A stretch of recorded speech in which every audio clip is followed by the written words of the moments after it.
Les informations, bonsoir. Les deux suspects de l'affaire des 50 millions de dollars qui ont été arrêtés hier ont comparu aujourd'hui.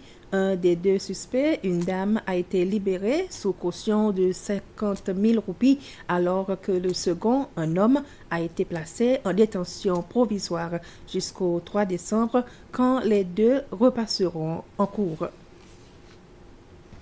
Le dirigeant de United Seychelles se dit soulagé que l'enquête sur les 50 millions de dollars aboutira finalement et demande à la commission anticorruption et au judiciaire de mener cette enquête de la transparence et l'indépendance.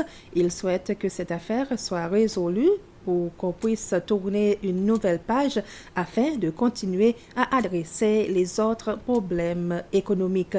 Le docteur Patrick Hermini dit que son parti soutient la lutte contre toute forme de corruption et que toutes les personnes impliquées soient emmenées devant la justice tout en leur donnant la chance égale de se défendre. Il a fait remarquer que le parti United Seychelles n'a jamais eu l'intention de perpétrer un coup d'État et il demande à tous ceux qui sont en possession de fusils et d'ammunition de les remettre aux autorités. Un autre accident fatal de l'année, la victime, un Indien de 34 ans en motocyclette allant vers Anse-Étoile, a perdu la vie quand il a percuté contre une camionnette en sens opposé. Cet accident a été rapporté tard ce matin sur la route connectant Persévérance à Anse-Étoile. La représentante de la Banque africaine de développement pour la région Est d'Afrique s'est dit bien satisfaite des progrès sur l'agrandissement du réservoir de Lagog. La Banque africaine de développement a accordé un prêt de 20,6 millions de dollars pour ce projet. Madame Nina Nwabudjo a ce matin effectué une visite sur le terrain pour constater les progrès par elle-même.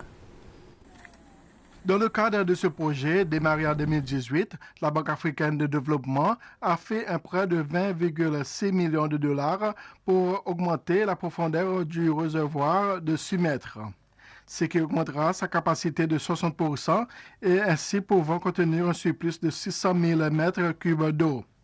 Pour le moment, presque tous les gros travaux sont complétés et il ne reste plus que des travaux additionnels pour assurer qu'il n'y ait pas de fuite d'eau du réservoir autant que possible.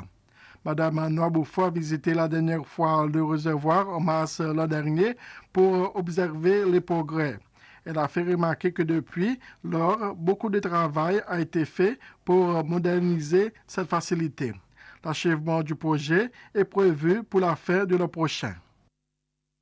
Les Nations Unies ont ouvert un bureau de liaison aux Seychelles. Ce bureau est basé dans le bâtiment Maison de Mahé à Victoria. Ce sont la coordinatrice des Nations Unies pour les Seychelles, Christine Omotoni, et le ministre des Affaires étrangères et du Tourisme, Sylvestre Radegonde, qui ont officiellement ouvert ce bureau. Madame Christine Omotoni a dit qu'il est important d'avoir un endroit pour faciliter les travaux. Voilà, c'était le flash d'information. Merci de votre attention.